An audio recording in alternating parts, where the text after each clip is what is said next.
Hello students, this is Ishu Gupta, your English faculty. और last time हम लोग डिस्कस कर रहे थे नाउन्स। इन नाउन्स मैंने आप लोगों को नाउन की प्रॉपर डेफिनेशन, उसकी 5 टाइप्स के बारे में इंफॉर्मेशन दी थी। So let's recall again. Basically we have started with topic nouns. अगर एक वर्ड में आप किसी को भी समझाना चाहते हो that what basically a noun is, then the definition is nouns are naming words. You can say nouns are naming words. इसके अलावा मैंने आप लोगों को इसकी 5 टाइप्स के बारे में इंफॉर्मेशन दी थी। That basically we have 5 types.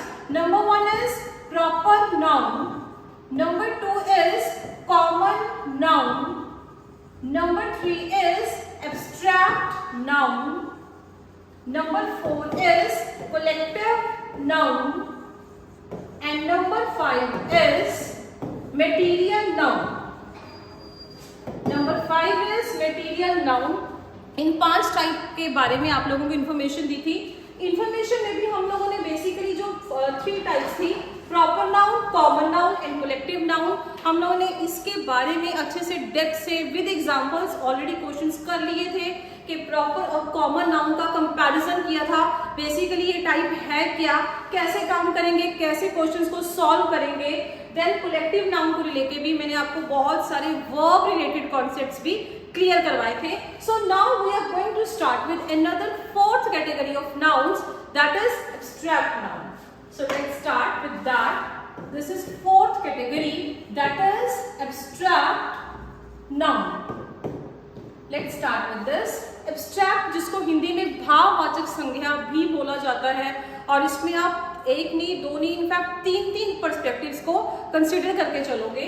So write down the very first perspective is quality, quality of a subject और object. So quality is the very first perspective. Second is action, third is state. ये 3 perspectives हैं जो आप लोग abstract noun में consider करने वाले हो। इन्हीं को कवर करने वाले हो, क्वालिटी को, एक्शन को, स्टेट को। अब सबसे पहले कंसीडर करेंगे क्वालिटी को। What basically a quality is, किसी भी पर्सन की, नाउन की क्वालिटी के बारे में बात करेंगे। सो वो इसी में कंसीडर करोगे। Example I am giving, let's say bravery, let's say bravery, let's say beautiful. अगर किसी की क्वालिटी को कंसीडर करेंगे, इसके अलावा honesty, honesty, bravery, kindness, you can say kindness, that is also the quality. So इन सभी क्वालिटीज को you are going to consider all that qualities under this abstract noun. Second discuss करेंगे, दैट इज एक्शन, किसी भी तरीके का काम, एक्शन नजर आए तो that we consider in abstract noun. Example ले सकते हैं एब्स्ट्रैक्ट नाउन में। एग्जाम्पल आप ले सकते हो जैसे लाफ्टर, बहुत जोर से ठहाका मारने का हौसले को हम लोग क्या बोलते हैं, यू कॉल दैट लाफ्टर। इसके अलावा थेफ्ट, चोरी की भावना। नेक्स्ट इज हेट्रेड, किसी से नफरत। ये सब जितने भी भाव हमारे मन में है, all that we consider in abstract noun. Last is state, किसी भी एक टाइम पे पर्सन की जो स्थिति है या स्टेट है, एग्जैक्टली वो क्या है, उसको भी इसमें कवर करेंगे। For example I can say childhood, अगर किसी का बचपन है so we consider that childhood. इसके अलावा इलनेस, पॉवर्टी, किसी टाइम पे बीमारी है, गरीबी है। ये जितने भी वर्ड्स हैं, you all consider all these words in abstract noun. जितने भी भाव हमारे आएंगे उनको 3 पर्सपेक्टिव्स में कंसीडर करेंगे, तो ये हमारा एब्स्ट्रैक्ट नाउन कंप्लीट हो जाएगा। Come to last and least, last but not the least, that is material noun. Next discuss करेंगे मटेरियल नाउन। मटेरियल नाउन में एज द नेम इंडिकेट्स, आपको जितना भी मटेरियल है, मेटल है, उसके रिगार्डिंग जितने भी वर्ड्स आएंगे you are going to consider all that words. Plus इसमें एक पर्सपेक्टिव एड ऑन और है, and that is nothing but substance. You can write down that material considers the name of metals, it consider the name of metals और substances. जितने भी हैं इन सबको आप लोग इसी में कंसिडर करोगे। मेटल्स को और सारे के सारे सब्सटेंसेस को, metals I hope you understand, जिसको हिंदी में धातु भी बोला जाता है. You can right gold, silver, copper, iron, as many as you can. All these examples are very important और इन examples में से कुछ भी क्वेश्चन रिलेटेड आ सकता है. Gold, silver, iron, copper we can say. अब ये चीज तो हम लोग मेटल में कवर कर लेते हैं, बट सब्सटेंस में क्या चीज कवर होगी? सब्सटेंस में अगर हिंदी में बात करें तो जितने भी तरल पदार्थ हैं वो सारे के सारे इसी में कंसिडर करेंगे. You can write water, oil, sugar, tea, coffee, sugar, tea, coffee, ये जितने भी एग्जांपल्स हैं, just once and for all note down all these examples, because questions ज्यादातर इसी एग्जांपल्स में से बनते हैं. जितने भी नेम ऑफ सब्सटेंसेस हैं, I have written all of them. और भी बहुत ज्यादा हैं, बट इनमें से ज्यादातर क्वेश्चंस पूछे जाते हैं. That's why I am writing water, gold, water, oil, sugar, tea, coffee, gold, silver, iron, copper, और जितनी मर्जी बहुत एग्जांपल्स आप लोग डिस्कस कर सकते हो. हाल फिलहाल इतनी एग्जांपल्स बहुत है आप लोगों के लिए, सिर्फ इस टॉपिक का कॉन्सेप्ट समझने के लिए. तो आज हम लोगों ने एब्स्ट्रैक्ट और मटेरियल नाउन को डिस्कस कर लिया, लेकिन एक बहुत इंपॉर्टेंट पॉइंट जो इसी के साथ डिस्कस करना था, अब उसको डिस्कस करवाऊंगी. अगर हम एक कैटेगरी लेके चले कि what is countable noun and what is uncountable noun. I hope ये चीज आप लोग, ये बहुत कॉमन वर्ड है which we are all able to understand. Uncountable noun, countable मतलब जिसको काउंट किया जा सके, that can be counted. We can write like this, that can be counted. और अगर कोई भी चीज काउंट की जा सकती है, सो बट ऑब्वियस है कि वो सिंगुलर या प्लूरल दोनों हो सकती है. That means it can be, you can write down these points, it can be singular as well as plural. जो चीज अपने आप में काउंट हो जाएगी वो सिंगुलर भी हो जाएगी, वो प्लूरल भी हो जाएगी. अब कंसीडर करते हैं next perspective, that is uncountable noun. जिनको गिना ही ना जा सके, जिनको काउंट ना किया जा सके, you can right that can not be counted. That can not be counted मतलब जिनको आप काउंट नहीं कर सकते हो, अनकाउंटेबल है. That's why we call them uncountable noun. लेकिन इसको भी किसी ना किसी कैटेगरी में कंसिडर करना पड़ेगा. Yet they are not counted, but फिर भी हम इनको हमेशा सिंगुलर कैटेगरी में ही लेके चलेंगे. You can write down it can be considered, it can be considered singular noun. It can be considered singular noun. This is very important part. This is very important rule or point you can say. जो चीजें अपने आप में count नहीं हो सकती उनको आप हमेशा बाय डिफॉल्ट सिंगुलर ही लेके चलोगे. दैट मीन्स इनका नो प्लूरल, इनका प्लूरल कभी भी नहीं होगा. सिर्फ और सिर्फ इनको सिंगुलर कैटेगरी में ही डिस्कस किया जाएगा. चलिए जी, अब ये 5 टाइप्स आप लोग को जो एक बेसिक था नाउन्स का वो बहुत क्लियर हो चुके हैं. नाउन की definition we have done, the basic 5 types of noun we have done. Now we will start with some bit higher level, that is noun compounds. You can write noun compounds. ये word बहुत common है, जैसे बचपन में हम लोग ये topic किया करते थे, जैसे एलिमेंट है, सम कंपाउंड इज देयर. जब दो या दो चीजों के मिक्सचर को रेडी किया जाता है, यू कॉल दैट कंपाउंड. सो अब कंपाउंड को ही हम अलग अलग पर्सपेक्टिव से लेके कंसिडर करके चलेंगे. सबसे पहला पर्सपेक्टिव है noun plus noun. That means अगर मेरे पास कोई एक ऐसा सेंटेंस है जिसमें एक नहीं दो नाउन्स हैं, बट वो दोनों नाउन्स बिल्कुल साथ में है, that means they are placed all together, उनको साथ में ही रखा गया है, तब उसका सिंगुलर या प्लूरल कैसे बनाया जाएगा, this we are going to study. So noun plus noun. I am going to write very first example. You can write girl student, girl student. And second example you can write garden chair, garden chair. And also third you can write ghost story, ghost story. So अगर आपको कोई कोई बताए या कोई पूछे कि आपको इसका ये ऑल दीज आर सिंगुलर, आपको इसका प्लूरल वर्जन चाहिए, तो एक सेकंड के लिए शायद हम लोगों को सोचना भी पड़ेगा कि girl student, basically girl is also a noun, student is also a noun. So अगर इसका प्लूरल बनाना हो तो क्या मैं दोनों के साथ SES या IES एड ऑन कर दूंगी? That means girls students, gardens chairs, ghost stories, ऐसा कुछ हमारे दिमाग में ये आंसर आ सकता है कि बेसिकली अगर ये दोनों नाउन है और अगर दोनों साथ में भी है तो क्या मेरे को दोनों के साथ ही S या ES को एड ऑन करना पड़ेगा? तो उसका आंसर देखते हैं। अगर हमारे पास ये इसी कैटेगरी में पड़ा हुआ है that means noun plus noun, और बट ऑब्वियस है कि वो नाउन कंपाउंड की कैटेगरी में जाएगा, तो जब भी हम लोग इसका प्लूरल कंसीडर करेंगे then we are going to add S और ES only at the last part of the noun, not at the first part. इसको आप अपनी लैंग्वेज में लिख भी सकते हो, चाहे नोट्स लिख लो, चाहे कोई लाइन बना के लिख सकते हैं कि फर्स्ट वाले नाउन के साथ we are not going to add S और ES, बट यस लास्ट वाले पार्ट के साथ हम लोगों को SES IES जो भी है as per the situation, as per the word हम लोगों को एड ऑन करना पड़ेगा। दैट मीन्स इसका क्या बनेगा?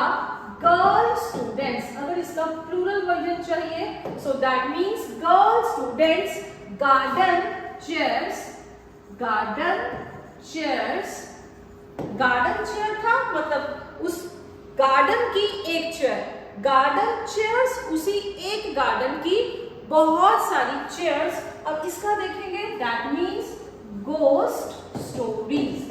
अब ये रूल तो आप लोगों को बहुत अच्छे से आई गेस क्लियर हो गया कि we are going to add SES और IES at the last part, जो दूसरे वाला नाउन है। पर फिर भी कुछ स्टूडेंट्स के दिमाग में ये क्वेश्चन आ सकता है और समहाउ हम लोग कंफ्यूज भी हो सकते हैं कि ma'am why not with the first part? तो फर्स्ट पार्ट में ऐसी क्या दिक्कत कर दी जो आप उसके साथ नाउन को ऐड ऑन नहीं कर रहे हो? So we have the reason. Basically जब भी नाउन प्लस नाउन, जब ये दो नाउन साथ में होंगे तो जो पहले वाला नाउन होगा it will not be considered, it will not act as noun, rather it will act as an adjective. That is the answer कि हम लोग जो फर्स्ट वाला है उसके साथ कुछ भी एड ऑन क्यों नहीं करते हैं? बिकॉज अगर आप रूल्स रेगुलेशंस को पढ़ भी रहे हो, किसी रूल को पढ़ के उसको फॉलो कर रहे हो, लेकिन उसके पीछे का लॉजिक पता होना बहुत जरूरी है। यस, आप लोगों को ये तो समझ में आया कि अगर नाउन और नाउन साथ में होंगे एंड हम लोगों को इसका प्लूरल बनाना है तो डेफिनेटली आप सेकेंड पार्ट के साथ SES या IES एड ऑन कर दोगे, लेकिन फर्स्ट वाले पार्ट के साथ क्यों नहीं करोगे? The answer lies in the fact कि जो पहले वाला पार्ट होगा बेसिकली वो नाउन की तरह एक्ट ही नहीं करेगा, that will act as an adjective. अगर ये पहले वाला एडजेक्टिव बन जाएगा, सो आई होप इतना हम सब समझते हैं कि जो एडजेक्टिव है उसका प्लूरल कभी नहीं होता। एडजेक्टिव एक ऐसा वर्ड है, डिस्क्राइबिंग वर्ड है, जो वर्ड्स जैसे हैं वैसे ही रहेंगे। हालांकि अभी हम लोगों ने एडजेक्टिव डिस्कस नहीं किया, बट आई होप आप लोग ये समझते होंगे कि एडजेक्टिव का प्लूरल कभी भी नहीं बनाया जा सकता। दैट मीन्स जो फर्स्ट वाला है उसके साथ, that is the reason why we are not going to add S और ES after the first noun, we are only going to add with the second noun. I hope you understand this point. इसके बाद इसी का एक और next perspective, first वाला था जब हम लोगों ने नाउन और दूसरा नाउन दोनों को साथ में रखा। Next write down noun plus preposition, noun plus preposition plus noun. अब हम लोगों ने दो नाउन के बीच में एक प्रेपोजिशन को कंसीडर किया, लेकिन इसके भी आगे एक नहीं, इनफैक्ट दो पर्सपेक्टिव्स हैं। somehow I'm going to write when nouns are with same words। अगर आपके पास नाउन तो है लेकिन वो वर्ड्स जो है दोनों जगह, जैसे noun this is noun 1, this is noun 2, ये दोनों वर्ड्स सेम भी हो सकते हैं ये दोनों वर्ड्स डिफरेंट भी हो सकते हैं एंड माइंडेड इसके रिलेटेड बहुत सारे क्वेश्चंस अच्छे एग्जाम्स में एसएससी लेवल के बैंकिंग एग्जाम में क्वेश्चन पूछे जाते हैं। एरर रिलेटेड ऐसे बहुत क्वेश्चन आते हैं। सो अगर एक बार ढंग से कॉन्सेप्ट क्लियर हो जाएगा, क्वेश्चन अटेम्प्ट करने में बहुत ईजी हो जाती है। Noun plus preposition plus noun, when nouns are with same words, noun तो है लेकिन वो वर्ड क्या रहेगा, सेम रहेगा। Example I am writing village after village, just write down village after village. So between two nouns I have write down one preposition, or you can say day by day, that is very common word, day by day. Next you can write hour after hour, hour after hour, page after page, page after page after page. Next we can write hour after hour. As many examples you can write hour after hour. So ये जितने भी words, ये जितने भी आप लोग ये sentences, छोटे छोटे slangs की तरह आप लोग देख रहे हो, ये जितने भी हैं all they are singular. Village after village, गांव गांव में, day by day, hour after hour, घंटे घंटे भर, या फिर hour after hour, page after page, ये बहुत सारी एग्जाम्पल्स ऐसी हैं और इससे और भी ज्यादा एग्जाम्पल्स आप लिख सकते हो। Example word after word, word after word, word after word या वर्ड फॉर वर्ड, कुछ भी आ सकते हैं इसमें। All the perspectives you can consider word for word. So ये जितने भी होंगे, इतने जितने भी हमारे ये वर्ड्स हैं, जितने भी स्लैंग्स हैं सॉर्ट ऑफ जिनको हम लोगों ने लिखा है, इनका कोई भी प्लूरल नहीं बनता। आप लोगों को ज्यादातर क्वेश्चंस कैसे आते हैं कि जैसे एग्जांपल बताई जाए पेजेस आफ्टर पेजेस, ये बहुत कॉमन एग्जांपल है जो बहुत बार एग्जाम्स में बार रेपिटेशन में चली है। somehow sentence is given and in that sentence they have written pages after pages. So there is no such sentence as pages after pages. In real the word is page after page. ये जितने भी words लिखे हैं, इसके अलावा बाकी और भी बहुत सारी एग्जांपल्स हैं जिसको आप कंसिडर कर सकते हो। बट एक बात याद रखेंगे, फॉर्मेट को नहीं भूलेंगे। विलेज आफ्टर विलेज, दो नाउन्स और दो नाउन्स के बीच में अगर हम लोग एक प्रेपोजिशन को कंसिडर करेंगे, इन दैट केस हम लोग इसका कोई प्लूरल नहीं बना सकते हैं। We can write no plural. अगर कोई प्लूरल नहीं होगा दैट मीन्स नो एस या ई एस। इस चीज को भी आप लोग लिख लो। ये जितने भी वर्ड्स हैं इनका कोई प्लूरल वर्जन नहीं होगा। That's why words after words, pages after pages या वर्ड्स फॉर वर्ड्स, ऐसा कोई वर्जन नहीं होगा। हम लोग ये जितने भी वर्ड्स हैं ये एज इट इज ही आएंगे। अगर आपके पास स्ट्रक्चर होगा, नाउन बीच में प्रेपोजिशन और इसके बाद फिर से आ जाएगा noun. I hope you understand, आप लोगों ने अच्छे से कर लिया होगा। नेक्स्ट इसका थर्ड और लास्ट पर्सपेक्टिव अब डिस्कस करूंगी। Write down noun plus, this is the last perspective, noun plus preposition plus noun, और साथ में हम लोग लिख सकते हैं when nouns are with different words। अब हमारे पास जो words हैं वो different हैं। when nouns are the words with different words, पहले हम लोगों ने सेम वर्ड्स के साथ कंसिडर किया था, अब आप लोगों को सेम पर्सपेक्टिव दिखाऊंगी, लेकिन वर्ड्स जो हैं, जो नाउन है उसके दोनों वर्ड्स डिफरेंट होंगे, they want B same.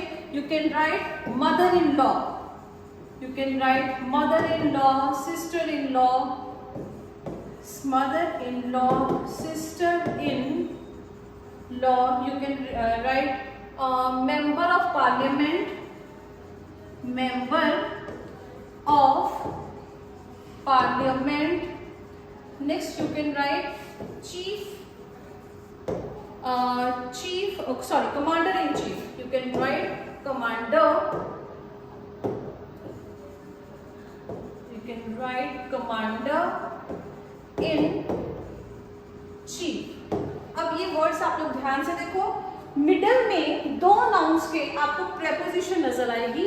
Mother in law, sister in law, member of parliament, commander in chief, very important words, इन्हीं में से क्वेश्चन आने के पूरे चांसेस रहते हैं। अब इन वर्ड्स का ये सारे के सारे words basically they are in singular form. अगर ये सिंगुलर फॉर्म में है but you are suppose to make that in plural form, इनका एक नहीं, इनका प्लूरल मतलब ज्यादा, वन टू मेनी, मेनी वाला पार्ट कंसीडर करेंगे। अगर आपको उसका प्लूरल वर्जन चाहिए तो बहुत ज्यादा कंफ्यूजन होना फिर से जेन्युइन है कि mother basically this is also noun, law basically that is also a noun. तो दोनों में से किसके साथ हम लोग एस या ईएस ऐड ऑन करेंगे?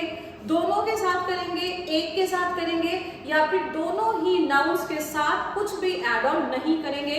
बेसिकली ये कंफ्यूजन रहती है, इसको आप लोग इसके साथ बिल्कुल भी मिक्स नहीं करेंगे।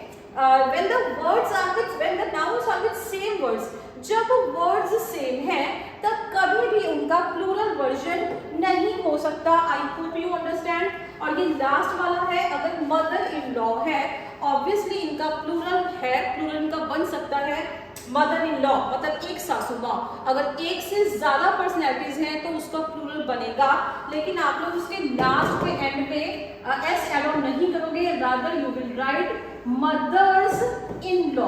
आप लोगों को एस तो ऐड करना है, लेकिन जो एस ई एस आप लोग ऐड करोगे that was only at the first part, सिर्फ और सिर्फ पहले वाले नाउन के साथ ही ऐड ऑन करना है। सेकंड वाले के साथ करेंगे तो वो रिलेशनशिप को डिनोट करेगा, नाउन का प्लूरल वर्जन नहीं आएगा, रिलेशनशिप बन जाएगा। सो इधर आएगा सिस्टर्स इन लॉ, अगर एक से ज्यादा है तो।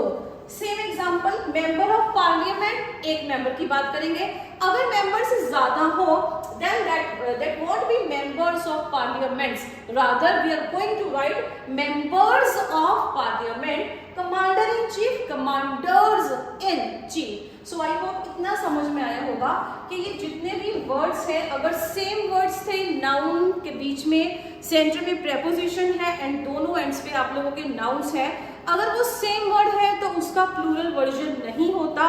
लेकिन अगर वो डिफरेंट वर्ड है तो आप लोग सिर्फ और सिर्फ फर्स्ट वाले पार्ट के साथ ऐड ऑन कर सकते हो, इसके ज्यादा नहीं करेंगे। तो ये था हमारा नाउन कंपाउंड। तो आज इतना ही करेंगे, rest will continue tomorrow. Thank you.